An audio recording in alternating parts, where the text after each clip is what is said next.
vous voulez bien vous asseoir afin que nous puissions reprendre avec Jean Lacoste, que je suis très heureux de revoir parce que je crois que la dernière fois que je l'ai vu, c'était il y a plus de 30 ans.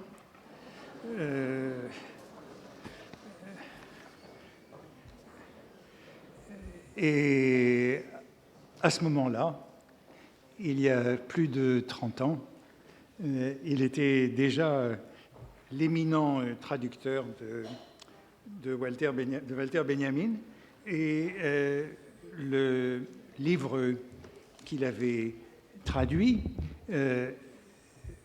c'était le livre qui a été de nombreuses fois réédité, Baudelaire, un poète lyrique à l'apogée du capitalisme, dont, me semble-t-il, la première édition date de 1979. Bon, il a souvent été réédité, livre très important, livre que tous les baudelairiens ont lu, mais bien entendu, Jean Lacoste qui est germaniste, a fait beaucoup d'autres traductions, notamment de Goethe, de Nietzsche, de Cassirer, d'Ernst Bloch, d'Habermas. Son nom est très fortement associé à ces traductions de Benjamin. Il a également traduit Paris, capitale du XIXe siècle. Et ce sont des ouvrages, oui, là aussi, qui ont été édités et réédités. Et puis, il y a un troisième gros livre sur Baudelaire qu'il n'a pas traduit, lui, mais il y a actuellement trois livres importants de Benjamin sur le marché relatif à Baudelaire. Alors, bien entendu, c'est Benjamin qui a insisté le premier sur ce chiffonnier dans Baudelaire, dans l'œuvre de Baudelaire. Et même si, comme vous l'avez entendu tout à l'heure, je ne suis pas toujours ses interprétations, ces ouvrages sont tout à fait fondamentaux. J'ajouterai que Jean Lacoste a été pendant très longtemps associé à la quinzaine littéraire de Maurice Nadeau, dans laquelle il a beaucoup écrit, et il a fait partie de l'équipe qui dirigeait cette revue avant la mort de Maurice Nadeau et après la mort de Maurice Nadeau. Peut-être qu'il faut aussi que je dise que pendant très longtemps, vous avez travaillé au Sénat pendant que vous faisiez ces traductions et ces essais. Eh bien, peut-être si vous êtes attentif à l'actualité, vous savez que la quinzaine littéraire est aujourd'hui dans la tourmente et qu'une nouvelle revue en ligne est intitulée En attendant Nadeau, à laquelle Jean Lacoste participe avec le reste de la direction, de l'ancienne direction éditoriale de la quinzaine littéraire. Alors je vous recommande d'aller consulter ce site En attendant Nadeau, qui, je crois pour le moment, est encore ouvert, n'est pas payant. J'ai regardé il y a quelque temps, il était ouvert, allez le voir, et voyez ce qui est présenté dans la lignée de Maurice Nadeau. Alors je lui donne tout de suite la parole pour la figure du chiffonnier chez Walter Benjamin. Merci tout d'abord de ces renseignements et de cette publicité pour ce site aventureux, disons. Walter Benjamin, que cherche-t-il avec une telle intensité dans les fichiers de la Bibliothèque nationale, comme on le voit sur cette très belle photo? Je voudrais ici essayer, à l'aimable invitation d'Antoine Compagnon, de répondre à deux questions. Pourquoi Benjamin, dans les années 30, en vient-il à s'intéresser à la figure du chiffonnier, et pourquoi cette figure est-elle associée par lui si étroitement à Baudelaire? Et deuxième question, autre question à l'arrière-plan, pourquoi Baudelaire Baudelaire des tableaux parisiens, occupe-t-il une place si importante dans le passage Hunwerk, c'est-à-dire ce qui a été intitulé par l'éditeur français Paris, capitale du XIXe siècle, c'est-à-dire l'ouvrage inachevé que Benjamin a préparé à la Bibliothèque nationale et dont il a laissé une version manuscrite aux mains d'un conservateur appelé Georges Bataille en 1940. Mais rappelons tout d'abord l'ambition du projet de Benjamin tel qu'il s'incarne dans le livre des passages. Il vise à rien de moins qu'une présentation critique du XIXe siècle comme le siècle des illusions bourgeoises et une analyse profondément pessimiste, j'y reviendrai, du triomphe de la marchandise. Mais cette ambition contraste avec l'état actuel du livre, tel qu'il a été publié aux éditions Zourkamp en 1983 et qui est un champ de ruines, un immense amas de fiches et de notices, de citations, sans autre ordre que quelques listes en apparence, un ensemble à reconstruire, comme les pensées de Pascal, a dit une fois un commentateur avisé. Alors, je vais essayer de passer, voilà. Au-delà de sa dimension historique et sociologique, ce projet ambitieux, né, il faut bien le dire, sous le signe de la catastrophe politique, puisqu'on est dans les années 30, représentait aussi pour Benjamin une archéologie personnelle de ce siècle qu'il avait vu naître en 1892. On pourrait même dire, et j'y reviendrai, que ce projet est au fond autobiographique.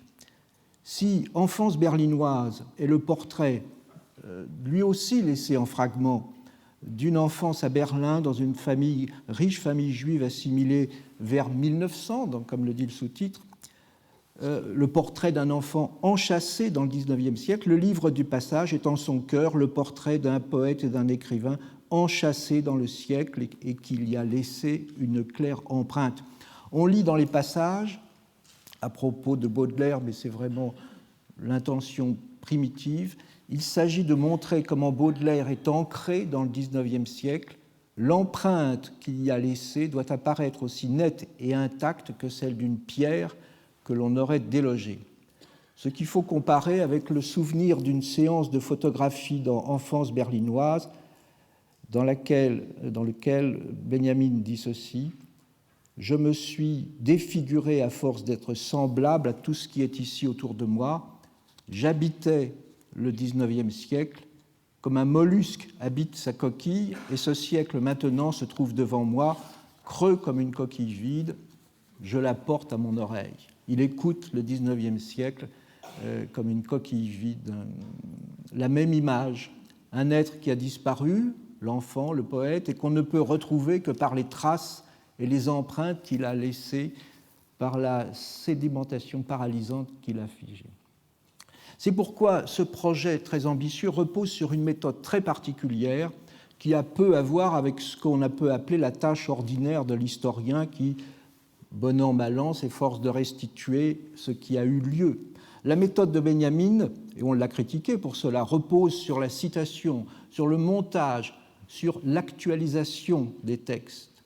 La citation n'est ici qu'un fragment arraché à son contexte, voire parfois même en contradiction apparente avec lui, mais cette fragmentation qui est à l'œuvre dans les textes de Benjamin doit servir à mettre en évidence ce qu'on pourrait appeler, en reprenant un terme emprunté aux écrits scientifiques de Goethe, un Urphénomène, c'est-à-dire un phénomène du domaine sensible, parmi d'autres phénomènes, mais un phénomène jugé primitif, originaire, comme c'est suggéré en allemand par le préfixe Ur, un phénomène qui est susceptible d'infinies variations, de développement, comme un thème musical, simple en apparence, mais qui donne naissance à de multiples variations.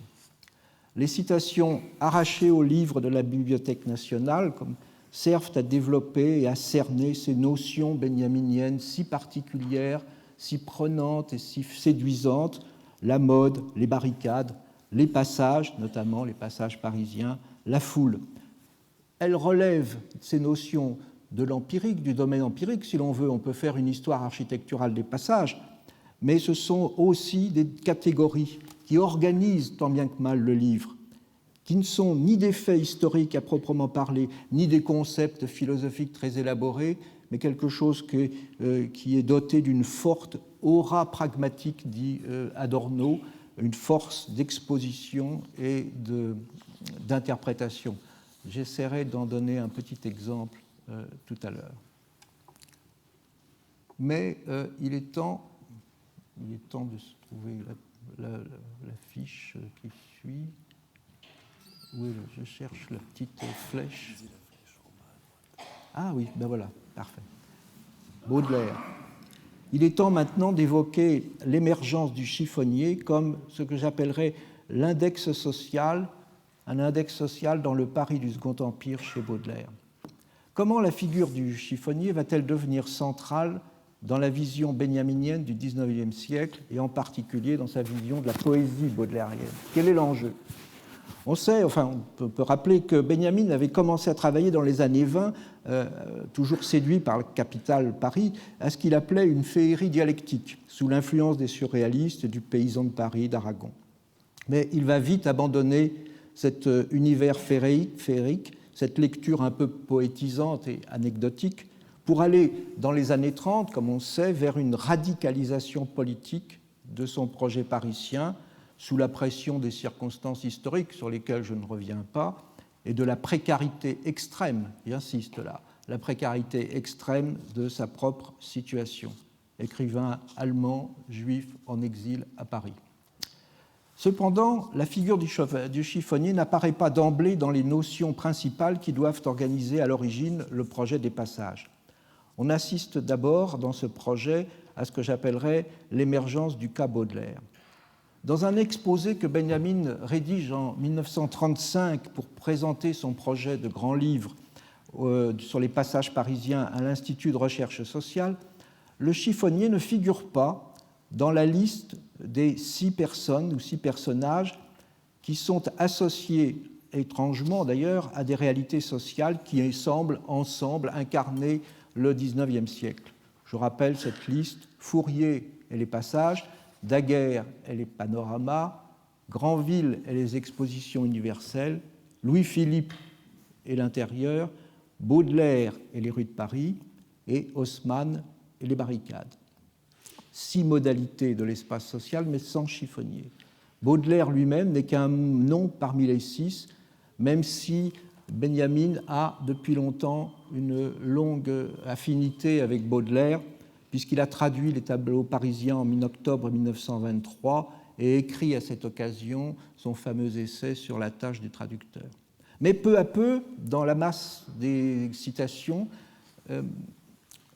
le chapitre consacré à Baudelaire et les rues de Paris va occuper une place centrale selon un processus assez habituel chez Benjamin de sélection, de miniaturisation, de concentration de l'étude, un procédé un peu de potentialisation homéopathique qui fait qu'on se concentre de plus en plus vers le détail pour comprendre l'ensemble. Ainsi, l'écrasante réalité historique du capitalisme à son apogée devient, sous cette forme concentrée, par métonymie, la partie pour le tout, le XIXe siècle, qui devient chez Benjamin Paris, qui à son tour est comme résumé par le phénomène architectural, à l'époque totalement négligé, des passages.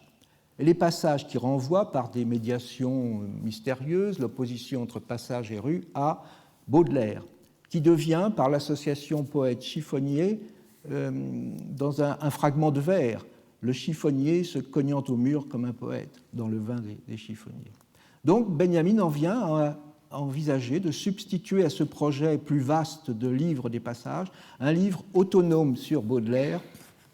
Et la première présentation rédigée de ce chantier Baudelaire apparaît dans le Paris de Baudelaire du Second Empire, Paris du Second Empire chez Baudelaire, un texte écrit en 1938, mais publié pour la première fois dans son intégralité en 1969 et traduit en français en 1979 et repris récemment en 2013 dans un fort volume auquel vous faisiez allusion par Giorgio Agamben. Rappelons la genèse de ce texte qui va mettre Baudelaire au centre du dispositif et par la même occasion accorder au chiffonnier une place éminente dans la construction du livre en cours.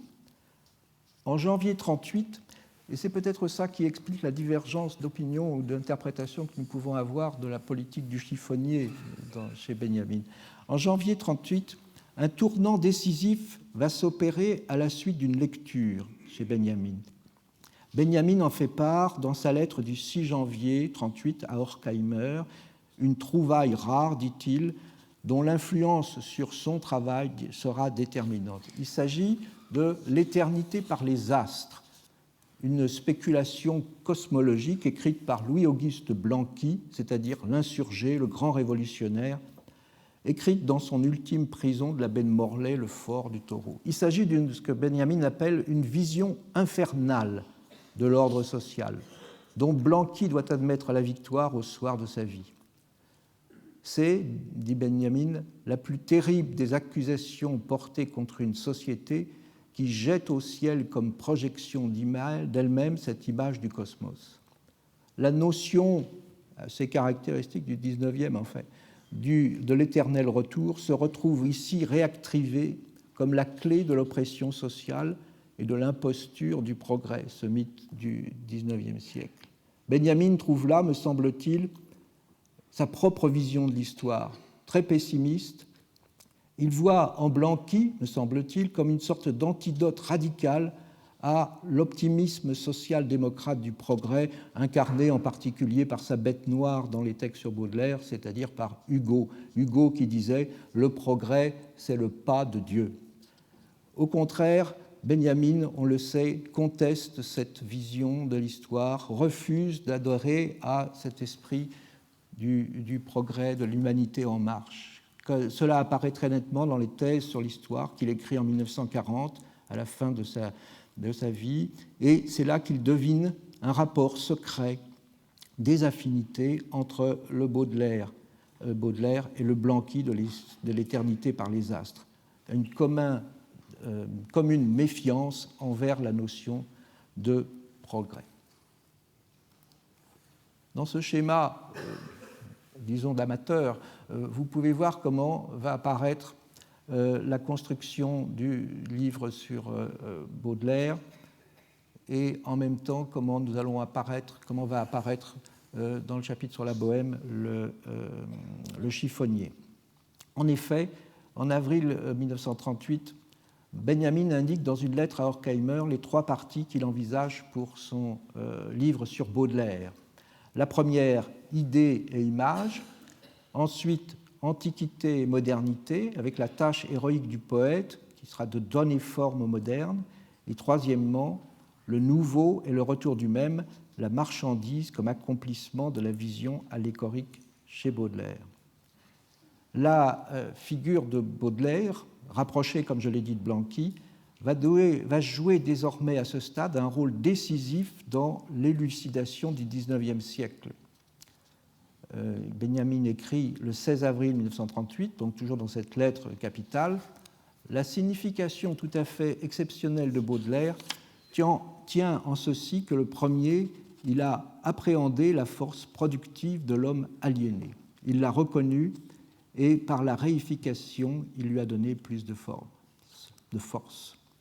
Il s'agit d'apporter un éclairage matérialiste sur l'histoire littéraire du siècle dernier, et la présence du chiffonnier va être l'index de cette ambition politique du projet des passages. En effet, la deuxième partie, donc Antiquité et modernité, c'est ça qui deviendra le Paris du Second Empire chez Baudelaire, comporte 3 chapitres, la Bohème, le flâneur et la modernité. Et c'est dans le chapitre sur la Bohème qu'apparaît le chiffonnier. C'est donc la notion de bohème qui va autoriser la transition entre Baudelaire et les chiffonniers, et une notion que, me semble-t-il, Benjamin, qui est en fait si peu marxiste au fond de sa pensée, a trouvé chez Marx. Une bohème vue au travers de la description que Marx donne de la bohème dans le 18 Brumaire de Louis-Napoléon Bonaparte, publié en 1852 dans Die Revolution, une bohème qui est caractérisée par non pas un engagement politique, mais par une forme de révolte stérile, une rage impuissante et manipulée. le chiffonnier apparaît dans les pages que Marx consacre à la bohème politique et notamment à cette société du 10 décembre qui fournit à Napoléon III ses troupes d'agitateurs et prépare le coup d'État de 1851. Et Marx, ici, écrivain plus que théoricien, cède à une rhétorique de l'accumulation et de la collection avec une virtuosité indéniable. Mais bon, je lis ce morceau de bravoure. Donc, dans cette bohème, on y trouvait des vagabonds, des soldats licenciés, des forçats sortis du bagne, des galériens en rupture de banc, des filous, des charlatans, des lazzaroni, des pickpockets, des escamoteurs, des joueurs, des souteneurs, des tenanciers de maisons publiques, des portefaix, des écrivassiers, des joueurs d'orgue, des chiffonniers, des rémouleurs, des rétameurs, des mendiants. Bref, toute cette masse confuse que les Français appellent la bohème. Ces aventuriers déclassés, ces conspirateurs sans conscience politique, cette bohème de marginaux, ces Catilina bonapartistes, ils relèvent tous, aux yeux de Marx, me semble-t-il, d'un individualisme petit bourgeois faussement révolutionnaire, sans avenir, sachant que seul le prolétariat et son avant-garde pourront former une classe révolutionnaire. Et c'est ainsi que le chiffonnier apparaît chez Benjamin au printemps 1938 dans un schéma qui tente de définir le spectre social du Second Empire. Et dans ce spectre social, Benjamin énumère les variantes de la bohème, le conspirateur, le chiffonnier et le littérateur. Le spectre social qui se met en place est donc constitué de personnes en marge de la société bourgeoise, voire en révolte, avec au centre le chiffonnier qui incarne la plus abjecte misère, dit Benjamin, qui reproduit dans son livre les budgets, peut-on vraiment parler de budget, mais les budgets que les sociologues du Second Empire, Frégier, etc., ont pu établir de la vie de misère extrême et de survie de ces chiffonniers. Mais Marx l'intègre à un mouvement beaucoup plus bigarré de bohème politique que Benjamin lui-même va rapprocher de la bohème littéraire et donc de Baudelaire. Donc on a trois bohèmes qui sont autant de révoltés héroïques dans la défaite, de vaincus de l'histoire, en opposition bien sûr au flâneur qui lui vit dans le luxe de l'illusion fantasmagorique des pachages, mais aussi en opposition au héros de Marx, c'est-à-dire le prolétaire conscient et organisé.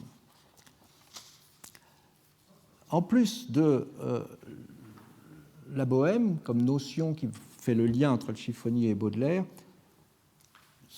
un élément essentiel sera, mais ça je vais faire très rapidement, l'ivresse.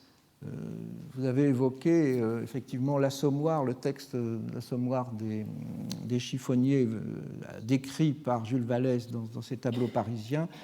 Et c'est vrai que l'ivresse du chiffonnier est un thème récurrent et qui contraste, si je puis dire, avec le sérieux en redingote petits bourgeois des révolutionnaires de profession qui sont responsables avant l'heure.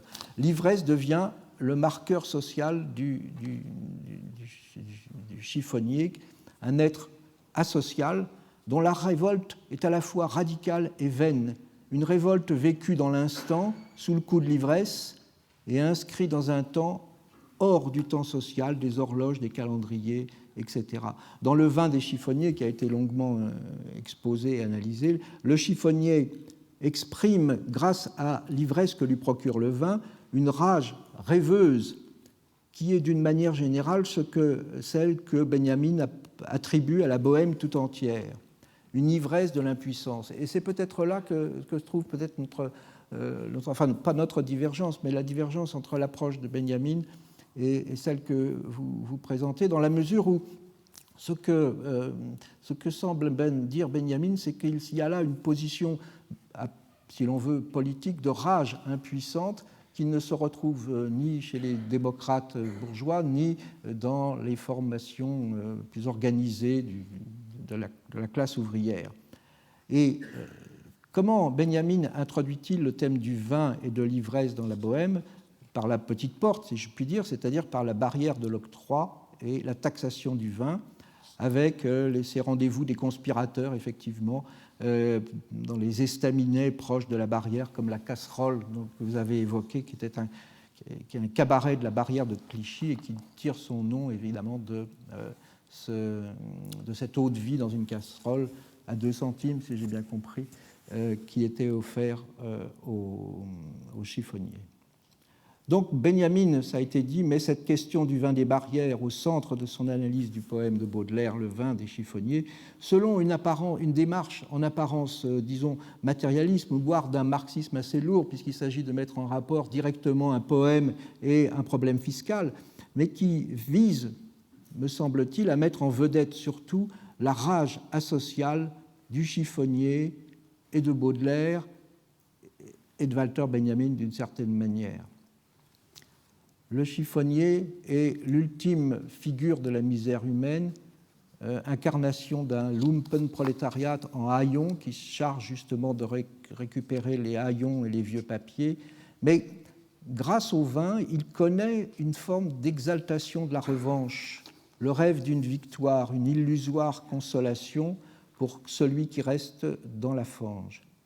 Blanqui, je vous l'ai dit, avait mis en évidence l'éternel retour de l'oppression sociale, les défaites successives des révolutions, et l'ivresse du chiffonnier fait de la révolution et de ses glorieux projets une fantasmagorie irréelle. Je cite Baudelaire, « Il prête des serments, dicte des lois sublimes, terrasse les méchants, relève les victimes. L'échec historique et la misère sociale sont transfigurés dans une sorte de apocatastase alcoolique. Les chiffonniers, je cite, apportent la gloire au peuple ivre d'amour, mais ce n'est en fait qu'une double ivresse illusoire, ce n'est qu'un délire.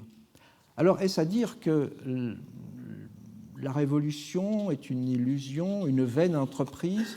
Faut-il en rester à ce constat d'échec? Un texte en prose apparenté au vin des chiffonniers, dans Du vin et du hashish de 1851, complète le poème sur un point important. Il fait lui aussi l'éloge des consolations impériales qu'apporte le vin, mais il introduit d'autres affinités, et cette fois c'est avec le collectionneur, avec l'historien et le poète. J'indique qu'il s'agit là d'une version de ce manuscrit qui aurait été donnée par Baudelaire à Daumier pour les nombreux dessins de chiffonniers qu'il aurait fait. Voilà, 32 vers. C'est une autre version.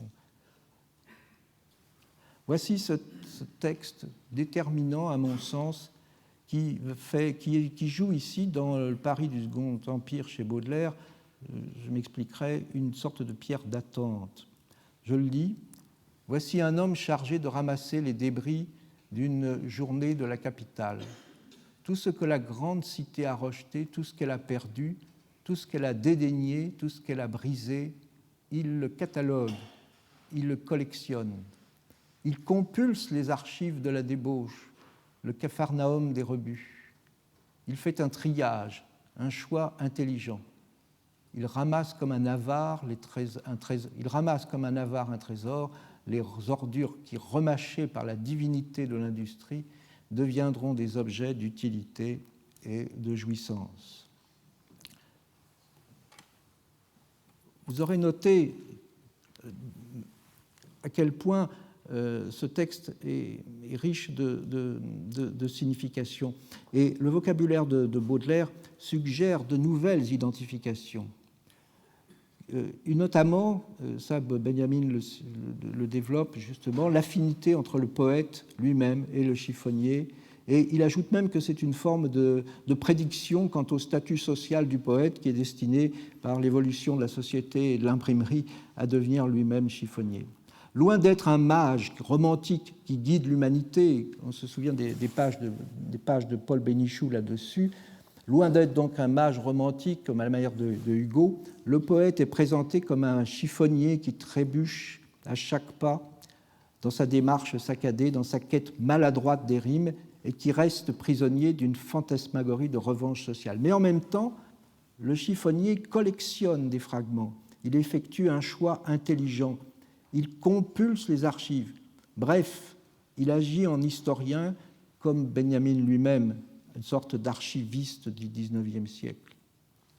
Quand Benjamin cite ce texte de Baudelaire, je dirais même qu'il insère dans son livre une sorte d'autoportrait. Il prépare la suite, c'est-à-dire une autre conception du chiffonnier. Dans l'été 1938, alors qu'il séjourne au Danemark, chez Brecht, Benjamin rédige donc cette partie centrale, Antiquité et modernité, du futur livre sur Baudelaire qui va s'intituler Le Paris du Second Empire chez Baudelaire. Le 28 septembre 1938, la veille des accords de Munich, il ne faut jamais oublier ce contexte, Benjamin envoie à Horkheimer, qui se trouve encore à Paris, cette partie du livre en cours, sur Baudelaire. Et il l'accompagne d'un avertissement qui n'est pas inutile. Il est impossible de saisir, à partir de cette seconde partie, les bases philosophiques du livre dans sa totalité. C'est un envoi vital pour Benjamin, compte tenu de la précarité de son existence d'exilé à Paris et des menaces de guerre. Il frappe à la porte de l'Institut de recherche sociale. Et oserais-je dire que le chiffonnier, paradigme de la misère, devient ou est devenu le compagnon de misère du poète, sans doute, et le frère de l'historien. Comment ne pas penser que Benjamin, en faisant du poète lui-même une sorte de chiffonnier, un membre révolté de la Bohème, glisse ainsi, à direction de l'Institut de recherche sociale, une sorte de message. Lui-même, en extrême précarité, exprime une révolte vaine et radicale, comme Blanqui, par opposition, me semble-t-il, aux marxistes et aux sociologues installés que sont malgré tout, quelle que soit leur proximité, Horkheimer et Adorno, dont il dépend financièrement. Et on trouve dans le Charles Baudelaire un aveu qui est dissimulé dans les données de la sociologie, 4 lignes, mais qui me semble comme être le noyau caché de ce texte.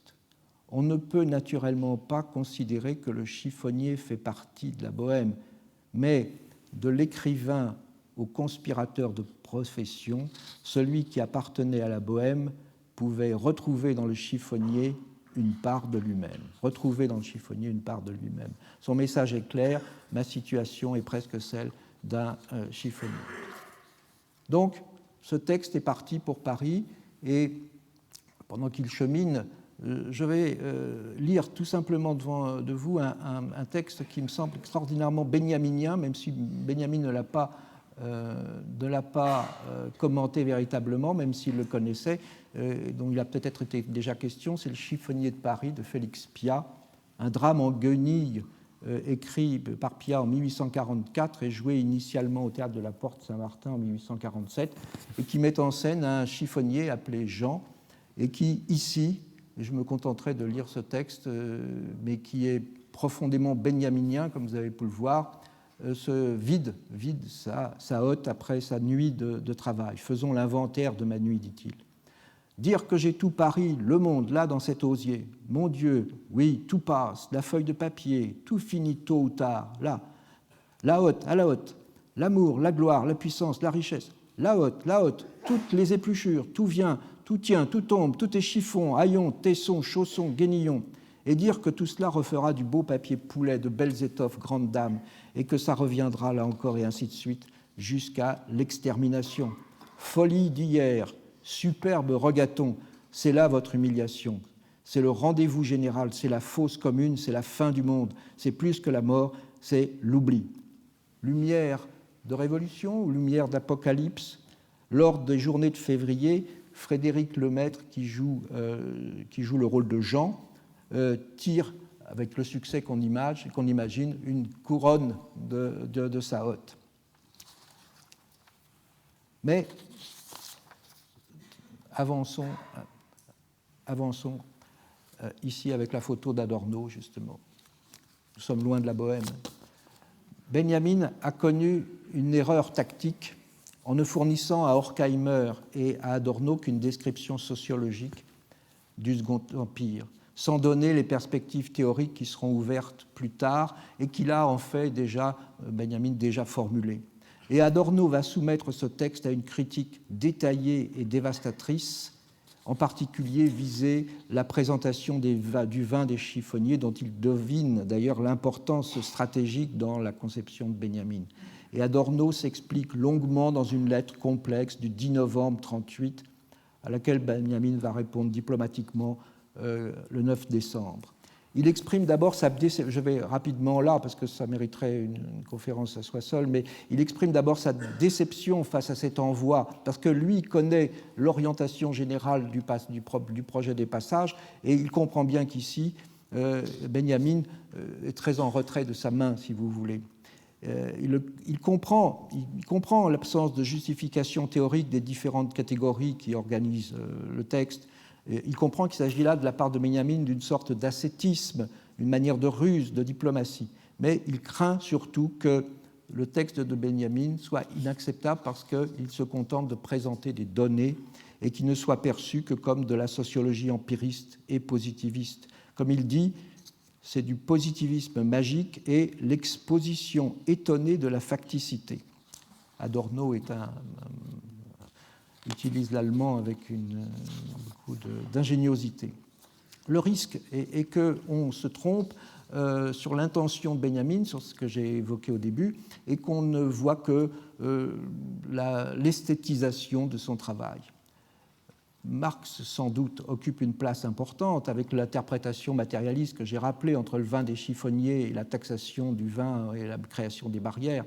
Mais c'est précisément, dit-il, ce matérialisme immédiat, anthropologique, même romantique, des rapports entre l'économie et la poésie qu'Adorno refuse, comme il semble craindre d'ailleurs à demi-mot l'influence de Brecht et de son marxisme, disons, à gros sabots sur Benjamin. Donc il reproche à Benjamin deux choses finalement, en même temps, de donner des gages au positivisme sociologique des Américains et en même temps de vouloir payer son tribut au marxisme orthodoxe de Brecht, en faisant mine de croire à des choses auxquelles dont il n'est pas convaincu. Et il dit notamment quelque chose qui est sans doute très, très juste et à laquelle vous avez fait allusion, c'est que le chiffonnier est certes, la limite inférieure de la pauvreté, mais il faudrait mieux définir, dit Adorno, la fonction capitaliste du chiffonnier, à savoir qu'avec le chiffonnier, on assiste à une transformation de l'ancienne mendicité qui était, dans toutes les sociétés traditionnelles, respectée de manière immémoriale et qui maintenant devient, avec le chiffonnier, totalement intégrée au cycle de la marchandise. Et c'est quelque chose qui n'est pas sans lien non plus avec la prostitution et la marchandisation de ce qui est le plus intime, c'est-à-dire la sexualité. Adorno met le doigt sur quelque chose un point central qui trouble évidemment Benjamin, pauvre Benjamin, qui attend l'aide de l'Institut de recherche sociale. La réponse est donc désastreuse pour la situation matérielle de Benjamin, mais profitable, il faut bien le dire, à la force théorique de son travail. Une fois le choc passé, Benjamin va profiter de ses critiques pour donner enfin la véritable armature de sa lecture de Baudelaire, de tenter une construction avec les fragments pour recycler, si je puis dire, dans un processus destiné à former un texte continu comme l'espace des passages, comme on en voit un exemple ici. Et ce sera l'essai sur quelques thèmes baudelairiens, le second et important essai baudelairien de Benjamin, qu'il envoie en août 1939, n'est-ce pas, à New York et qui sera publié en 1940 et traduit bien ultérieurement par Maurice de Gandillac. Le chiffonnier était, je disais, le compagnon de misère de Benjamin dans le premier texte. Ici, le poète moderne va être identifié au chiffonnier, et là à un degré beaucoup plus profond, parce qu'ils partagent une même expérience. Il ne s'agit plus de la même précarité sociale, mais d'une même expérience historique. On pourrait même dire, si on était heideggerien, historial, quelque chose qui marque une césure dans la civilisation. Benjamin, je vais aller très vite sur cet aspect, mais qui est quand même vraiment très important. Benjamin part du fossé, de l'abîme qui se crée au XIXe siècle entre le poète lyrique, le dernier étant, dit-il, Lamartine, et son public. Et d'où vient ce divorce? D'une transformation historique de l'expérience humaine, de quelque chose qui est donc là d'une ampleur beaucoup plus grande que le phénomène social et politique du capitalisme. On assiste en effet, d'après Benjamin, à la fin de l'expérience authentique, ce qu'il appelle Erfahrung, qui se transmettait par la tradition, par la narration, celle qui est au cœur de la mémoire involontaire. Cette expérience, désormais, cède la place à ce qu'il appelle l'expérience vécue, enfin, ce qu'on a traduit par expérience vécue, Erlebnis, qui est propre, dit-il, à la grande industrie, celle du choc, et qui est associée à la mémoire volontaire qui va de pair avec une conscience perpétuellement aux aguets, celle de l'habitant des grandes villes qui doit parer au choc comme un escrimeur, comme un chasseur dans la jungle urbaine, c'est une métaphore si très fréquente, ou comme le chaland coudoyé par les foules. La thèse de Benjamin, c'est que l'expérience vécue du choc sera la norme de la poésie baudelairienne, son objet secret, et cela y compris dans le rythme même de la versification. Rappelez-vous le poème Une passante dans les tableaux parisiens, la rue assourdissante autour de moi hurlait. Le choc, comme forme prépondérante de l'expérience et de la sensation, assimilable à une sorte de traumatisme, introduit des discontinuités dans le temps, une rupture dans la conception du travail, une cassure dans la transmission des connaissances. Le flâneur se trouve exposé au choc, comme l'artisan face à la machine. Ce sont deux types qui sont voués à se transformer et même à disparaître, tandis qu'apparaissent des formes modernes d'existence, comme le joueur ou l'homme frappé de spleen, fasciné par le temps vide, comme dans le poème Horloge. C'est le règne de l'assédia, dit Baudelaire, la maladie des moines, le taedium vitae, le dégoût de la vie. Et en opposition au spleen, l'idéal, selon Baudelaire, sera le domaine de la mémoire involontaire et des correspondances, toujours assimilées à des souvenirs, à la vie antérieure. Mais la beauté moderne sera, elle, marquée par l'expérience vécue du spleen et de la mélancolie. Ce sont les souvenirs qui confèrent l'aura qui s'attache à l'enfance et au passé. Et donc, dans ce texte de 1939 et dans tous les fragments qui s'y rapportent, Benjamin approfondit le lien entre le chiffonnier et la marchandise grâce à la notion d'allégorie. Et désormais, sa position sera explicitement critique envers la figure du flâneur, alors que bien souvent, on considère que Benjamin a réhabilité le flâneur qui erre dans les passages. Au contraire, toute sa pensée, notamment dans ce second essai, consiste à opposer le chiffonnier Baudelaire, si l'on veut, dans la rue, au flâneur qui, lui, est dans le passage, dans le luxe protégé des passages. Le poète et le chiffonnier sont proches, non plus à cause, comme je l'ai dit, de leur commune misère, mais parce que ce sont des allégoriciens, dit Benjamin. Baudelaire avait fait de l'allégorie l'armature de sa poésie. L'épigraphe du premier exposé sur Baudelaire en 1935 offrait déjà une première clé avec ce vers de Baudelaire en exergue « Tout pour moi devient allégorie ». Et Benjamin souligne en particulier, je simplifie, Benjamin souligne en particulier le caractère destructeur et purificateur de l'allégorie. Elle dissipe l'apparence, la belle apparence des symboles, elle impose l'expérience traumatisante, le choc de la fugacité, de la ruine qui engendre le spleen, cette mélancolie sans lointain propre à la modernité selon Baudelaire. L'aura s'est dissipée dans l'expérience vécue de la vie moderne et, comme je l'ai dit, les correspondances sont contenues dans les souvenirs.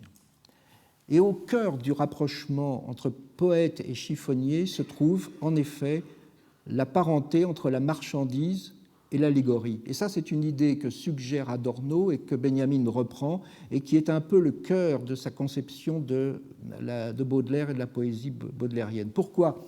Ce n'est pas évident au premier sens, mais la relation arbitraire, c'est ça qui caractérise sa modernité, entre le signe, l'objet et la signification dans l'allégorie moderne, correspond, dit Adorno et Benjamin, à la relation tout aussi arbitraire qu'il y a entre une marchandise et son prix.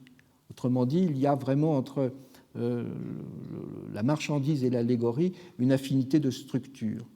Pour le chiffonnier, on l'a dit concrètement, on l'a montré avec des documents, tout devient marchandise, comme pour le poète baudelairien, toute chose peut devenir allégorie, tout au lieu de se contenter des symboles de la tradition.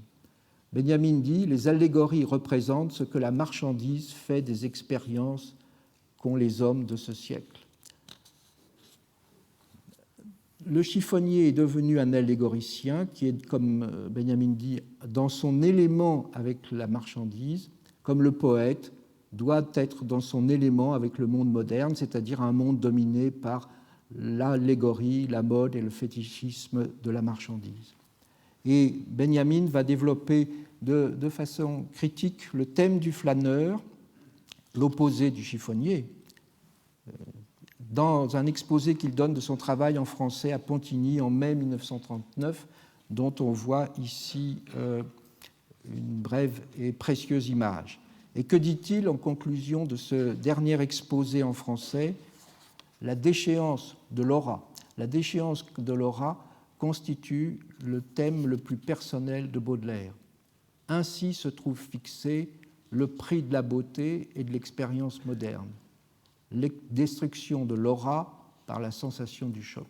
Ainsi est assignée, si vous voulez, à la poésie baudelairienne une fonction unique peut-être, et c'est peut-être là contestable, qui est de rendre compte de l'omniprésence de la marchandise et de l'omniprésence du choc et du traumatisme dans le monde moderne. Il confie à Baudelaire la tâche, encore une fois, unique de rendre compte de ce phénomène, comme je disais pompeusement, historial, c'est-à-dire de civilisation, qu'est la destruction de l'aura des choses et de leur caractère, en disant un mot, de leur caractère sacré. Soulignons pour finir cette course autour de Benjamin et de Baudelaire par souligner tout de même la cohérence, malgré tout, du projet de Benjamin. Écrit à une époque de catastrophe, il présente un peu à sa manière une écriture de la catastrophe, fragmentaire, un puzzle sans modèle qui fait et qui rend son interprétation toujours contestable. On ne peut pas nier qu'il y ait un lien intime entre la méthode suivie dans le passage, dans le livre des passages, c'est-à-dire la fragmentation, la citation, le montage, et ce qui est l'objet même du livre, la transformation de la vie en marchandise, le devenir chiffonnier des hommes. Ça peut donner un peu d'actualité, et notamment des artistes sans public, mais aussi des chiffonniers sans hôte ni croc. Tout simplement, la fragmentation des vies, le livre des passages comme hôte du chiffonnier. Et je terminerai sur une ambiguïté. Il ne s'agit pas de Benjamin, mais de son fils Stéphane, à qui est dédiée Enfance berlinoise. Oui, je terminerai sur une ultime ambiguïté. Le chiffonnier en allemand est un Lumpensammler, c'est-à-dire qu'il est issu du Lumpenprolétariat, du prolétariat en haillons, mais c'est aussi un Sammler, un collectionneur. Il y a un roman de Goethe par lettres qui s'appelle comme ça, Le collectionneur et les siens, de Sammler. Mais y a-t-il une affinité véritable entre les deux activités ? Les grands collectionneurs, note Benjamin dans son article sur le collectionneur allemand Eduard Fuchs, spécialiste de damier, se distinguent le plus souvent par l'originalité du choix de leurs objets. Ils transfigurent l'hétérogène. Et cela vaut aussi, finalement, pour les pratiques de l'enfant qui va rassembler des objets sans valeur, des déchets, des rebuts du monde des adultes et leur donner arbitrairement, souverainement, une valeur. Lui aussi, à sa manière, avec ses collections, est allégoricien et manifeste ainsi la présence de la marchandise et la critique pratique de la marchandise.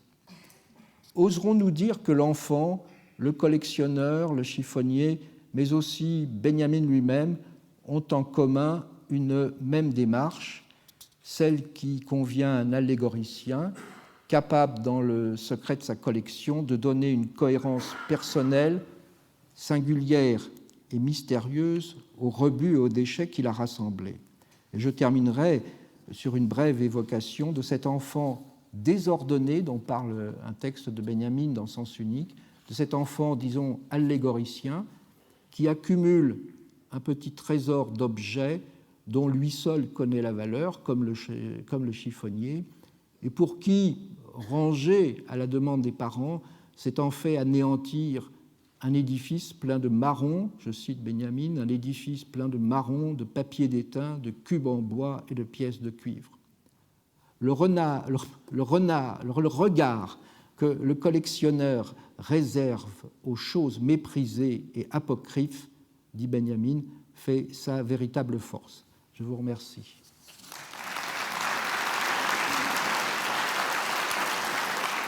Merci beaucoup, parce qu'en peu de temps, vous avez réussi à vraiment relever un défi, qui était de rendre compte des rapports de Benjamin, de Baudelaire et du chiffonnier.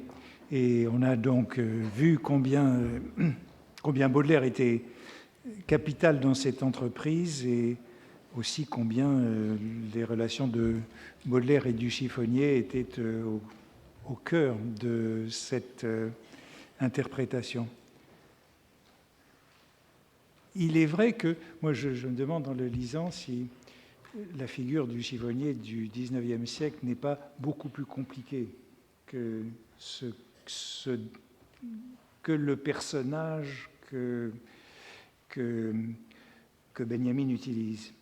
Je crois que c'est ça qui fait que j'ai tendance à prendre une certaine distance par rapport à cette lecture, dans la mesure où, on pourrait apporter beaucoup d'éléments pour essayer de la nuancer.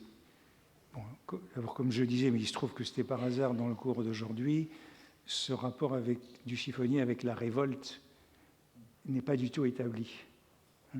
Rien ne nous dit, sinon dans la citation de Marx, que le chiffonnier est un révolté.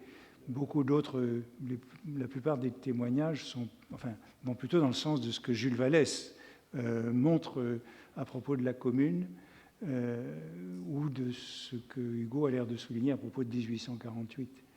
Ce premier point, je vous laisse répondre. Oui, que la figure du chiffonnier soit dans la réalité des documents, des archives plus nuancées, j'en conviens très volontiers. Moi, je ne suis pas le porte-parole de Benjamin ici, j'essaie simplement de transmettre sa lecture. Oui, le chiffonnier et la révolte, tout simplement, chez Benjamin, ça vient de sa lecture du vin des chiffonniers, où il y a une forme de révolte, puisque le chiffonnier pris par l'ivresse rêve d'être une sorte d'instaurer un ordre social nouveau, d'être un législateur et de faire le bonheur de l'humanité. Donc le lien chez Benjamin, encore une fois, le lien entre révolte et le chiffonnier, c'est là qu'elle apparaît. Et c'est une révolte sous l'emprise de l'ivresse. Et il me semble que ce que veut faire Benjamin après la lecture de Blanqui, c'est de montrer que cette révolte vaine de l'ivresse a tout de même une valeur, parce qu'elle est, elle est sans espoir, en fait. On retrouverait le thème de l'espoir. Ce que Benjamin refuse, là on entre dans un Benjamin presque métaphysique, ce qu'il refuse, c'est la consolation de l'espérance, au terme du progrès, ce qui était très puissant au XIXe siècle, cette idée que chaque jour, comme dit Hugo, que j'ai cité, chaque pas, c'est un pas de Dieu, une avancée, etc. Or, chez lui, l'espérance, c'est pas une pensée facile à définir ou à présenter, mais enfin, en gros, c'est l'idée que chez lui, plus les choses sont pires, si je puis m'exprimer ainsi, plus peut-être brillera au dernier moment la petite étoile de l'espérance. Donc, ce qu'il trouve dans le vin des chiffonniers, c'est pour ça que le texte est central, et Adorno le voit très bien, c'est son interprétation du vin des chiffonniers. Et dans le vin des chiffonniers, on a cette révolte illusoire, cette rage qu'il attribue aussi à Baudelaire dans différents fragments.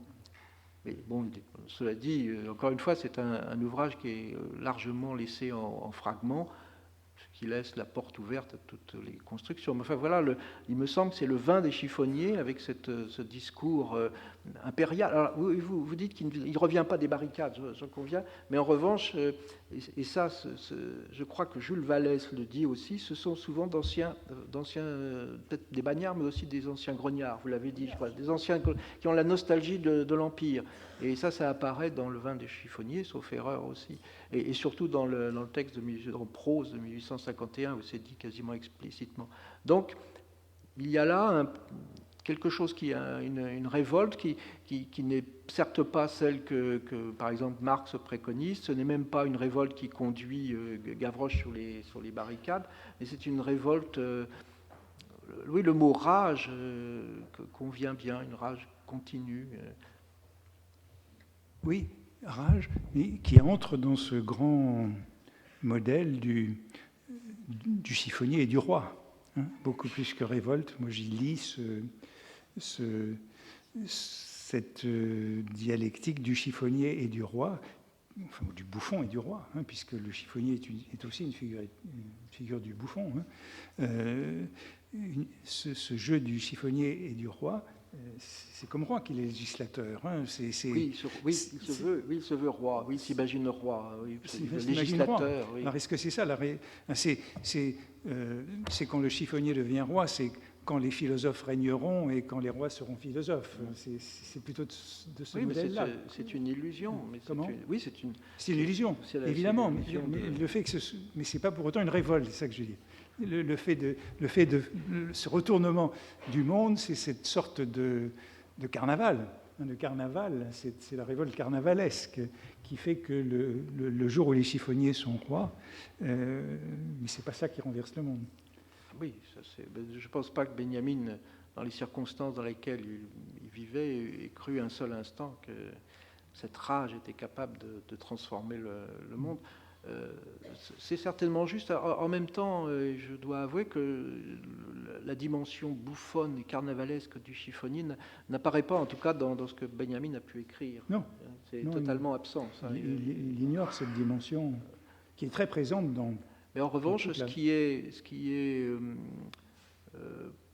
relève de cette vision de la révolte ou de la rage, ou ce sont des petites notations comme qui appellent un commentaire, mais quand il dit par exemple qu'on tirait sur les horloges en 48, quelque chose comme si on voulait arrêter le temps officiel pour que surgisse quelque chose, quelque chose de totalement et radicalement nouveau.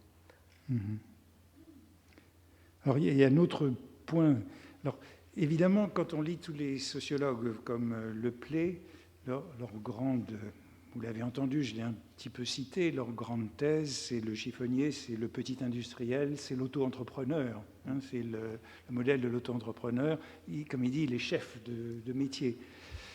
Mais toute la visée de ces textes, c'est de montrer que le chiffonnier est indispensable à l'activité économique dans beaucoup d'industries, puisqu'il fournit les matières premières, et aussi qu'il gagne 2 fois de plus qu'un ouvrier. Tous les textes nous disent, le chiffonnier, certes c'est un métier ignoble, mais du temps de Baudelaire, de 48 à 70, tous les textes ont l'air de nous dire que le chiffonnier gagne 2 fois plus qu'un ouvrier. Donc ce n'est pas lui le plus misérable dans ce moment-là. Alors, évidemment, tout ça est très difficile à analyser, puisque dans les chiffonniers, il y a les chiffonniers professionnels, les chiffonniers enregistrés, les chiffonniers médaillés, et puis il y a tout un lumpen prolétariat de la chiffonnage, mais qui ne se distingue plus vraiment du vagabondage.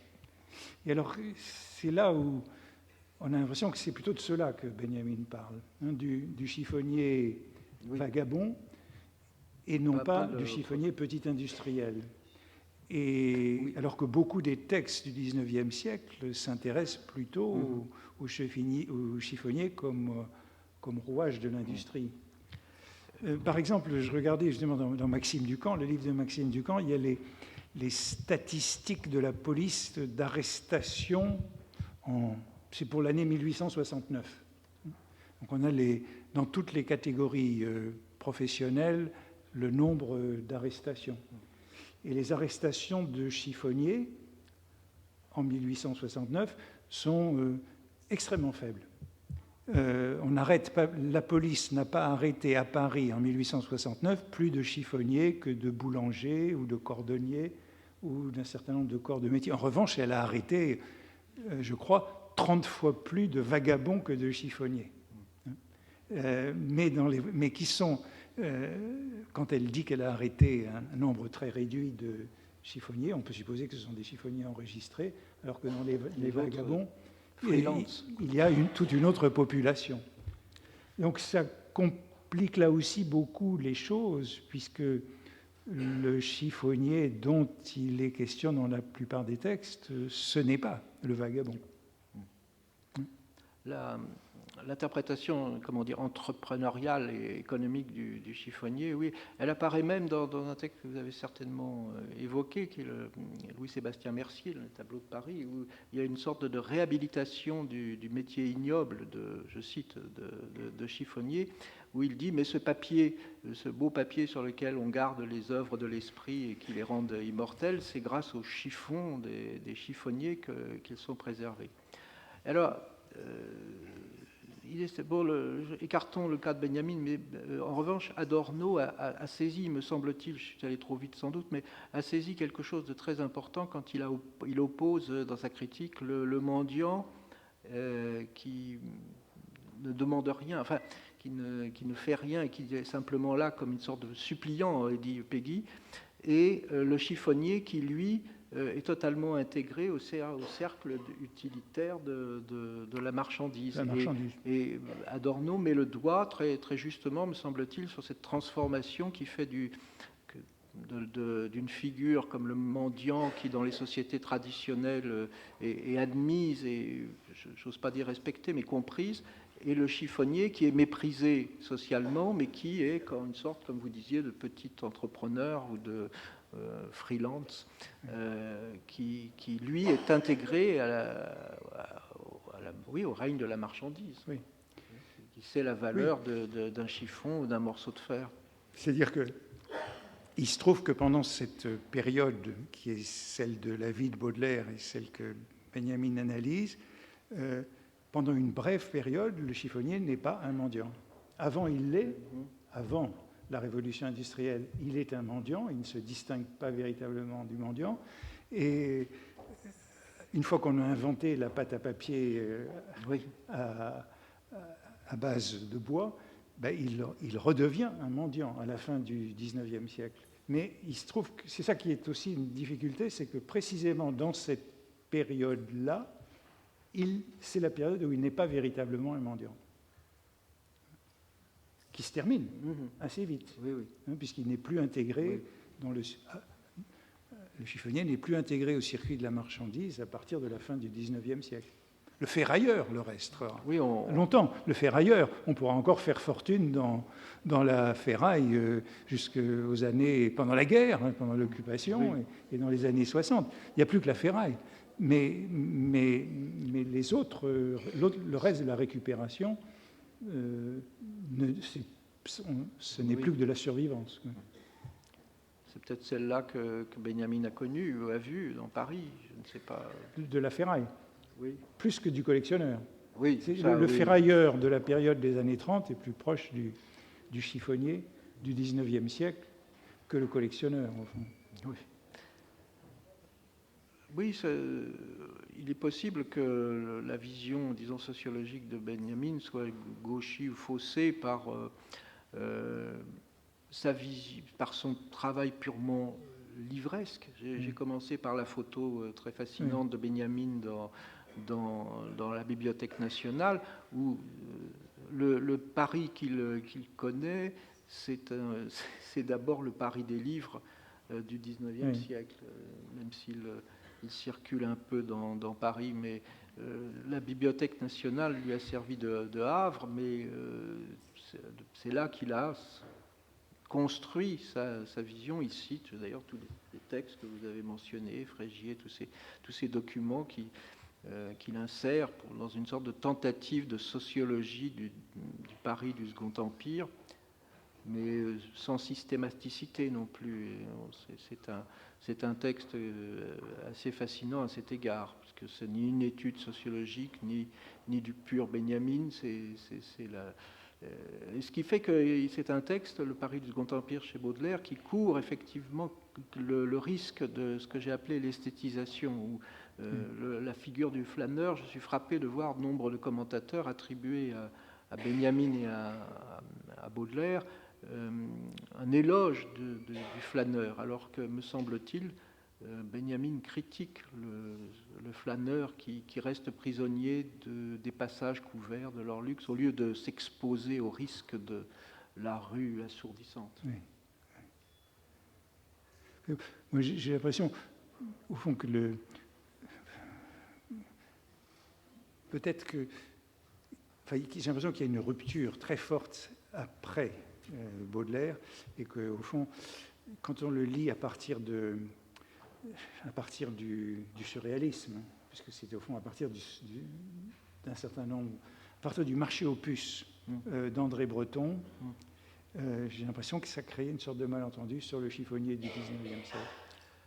C'est un autre monde que celui des puces, que celui de la brocante et des puces, c'est vrai que, où allaient les surréalistes, c'est vraiment tout autre chose. Et il faut bien se rappeler de ce fait que Benjamin a connu une période qu'on pourrait dire surréaliste, très influencée par le surréalisme, même s'il a dépassé cela, notamment avec son essai sur le surréalisme, justement, mais il y a toute une période dans laquelle il est très sensible au prestige de l'objet bizarre, donc tel qui apparaît chez Breton, enfin, c'est bien connu. Donc ça, c'était effectivement. Et même s'il a abandonné cette option surréaliste, ça reste peut-être dans son esthétique, dans son approche du chiffonnier tel qu'il relit rétrospectivement dans les textes du livre. En tout cas, il est certain que ce sont des discussions tout à fait fondamentales pour comprendre la place de Baudelaire dans ce milieu du XIXe siècle, et qu'il faut revenir absolument à ces textes-là. Donc, merci beaucoup de nous les avoir présentés si clairement.